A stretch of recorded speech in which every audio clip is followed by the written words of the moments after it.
नमस्कार, ESPN 9 news में आपका स्वागत है। मैं हूं आपके साथ दिनेश कुमार।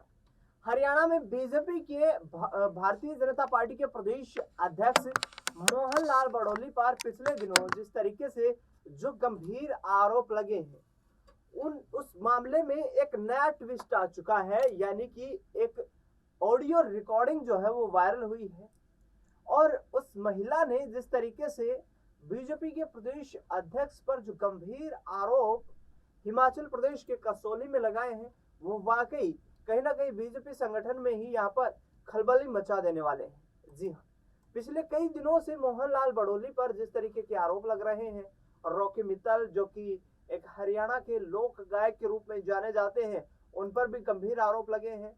और रॉकी मित्तल ने भी इस पूरे मामले में कहा है कि मोहनलाल बड़ौली की छवि को खराब करने के लिए इस तरीके का षड्यंत्र रचा गया, लिहाजा वो जो ऑडियो वायरल हुई है उसने कहीं ना कहीं बीजेपी खेमे में सनसनी पैदा कर दी है। भारतीय जनता पार्टी के ही कई नेता मोहनलाल बड़ौली का इस्तीफा मांगते हुए नजर आ रहे हैं। प्रदेश में कैबिनेट मंत्री अनिल विज ने कहा है कि मोहनलाल बड़ौली अब अपवित्र हो गए हैं और अब उन्हें ये पद छोड़ देना चाहिए।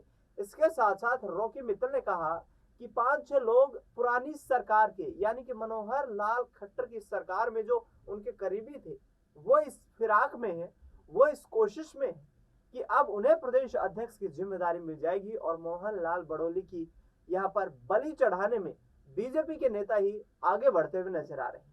तो सुनिए महिला किस तरीके से फफक फफक कर रोती हुई और ये तमाम आरोप लगाती है, पूरी घटनाक्रम को बताती है और किस तरीके से अब बीजेपी के प्रदेश अध्यक्ष के खिलाफ विपक्षी नेताओं ने मोर्चा खोल दिया है। सुनिए महिला क्या कुछ कहती नजर आ रही है। मेरा मरने का मन करता है, मेरे साथ जो बीती है, बट मैं ऐसा नहीं कर सकती। मेरे साथ बहुत गलत हुआ। मेरे साथ 2 लोगों ने 3 जुलाई 2023 की रात को कसौली में, मुझे पता है उन्होंने मेरे साथ कितना गलत किया। उन पे हैवानियत सवार थी। मेरे साथ बहुत उन्होंने अपनी एज का भी ख्याल नहीं किया। मैं बोल भी नहीं सकती, बहुत गलत किया उन्होंने, जिसका नाम मैं आपको बताना चाहूंगी, जिसमें इस टाइम जिनके बारे में सोशल मीडिया पे बहुत ज़्यादा वायरल भी हो रहा है, Mohanlal Barauli and Rocky Mittal of जय भगवान जिसका नाम है। इन लोगों ने मेरे साथ इतना गलत किया, मुझे ही पता है, मैं नहीं आपको बता सकती, बट बहुत मुझे ही पता 1.5 साल से मुझ पे क्या बीत रही है या मैं कैसे जी रही हूँ। उन लोगों ने मुझे जितना डरा धमका के उन्होंने मुझे अपना सत्ता का ये सब राजनीति या जो भी है बहुत बुरी तरह से उन्होंने मुझे डरा रखा है, मुझे मारने की धमकी दी हुई है। और आप लोग जो मेरे पे सवाल उठाते हैं, ये स्पेशल जो समूह है ये और जो भी लोग हैं, मतलब जो मेरे पे क्वेश्चन कर रहे हैं कि झूठा है या जो, मैं आपसे एक जवाब चाहती हूँ। महिला आयोग ऐसे कि सबसे पूरी दुनिया से आप लोगों से जो मुझे झूठा बोल रहे हैं उनसे एक आंसर चाहिए कि आपके घर पे मिनोरिटी है, उसके साथ कोई भी बड़ा आदमी अगर ऐसा कुछ करता है, कोई भी बड़े लोग कुछ ऐसा करते हैं, तो आप उस लड़की को ही गुनहगार बताएंगे या उस लड़की के बारे में ही गलत बोलेंगे? क्या वो लोग गलत नहीं हो सकते? खैर, मेरे साथ तो गलत हुआ है, जिसकी मैं आपको एक चीज और बताना चाहूंगी। इसकी एक गवाह, 2 गवाह थे, ठीक है।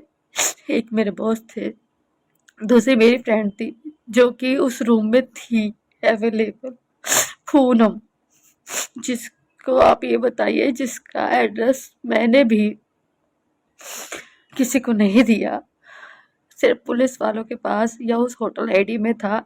अगर वो लोग उसका एड्रेस निकलवा के किसी भी तरह से, मुझे नहीं पता होटल से निकाला या कहाँ से निकाला पूनम का एड्रेस, और उसको भी मजबूर किया झूठे बयान के लिए, बहुत डरा धमका के। मुझे पता है, मैं उसका दर्द समझ सकती हूँ। वो मुझे कितना डरा रहे होंगे ये मैं जानती हूँ।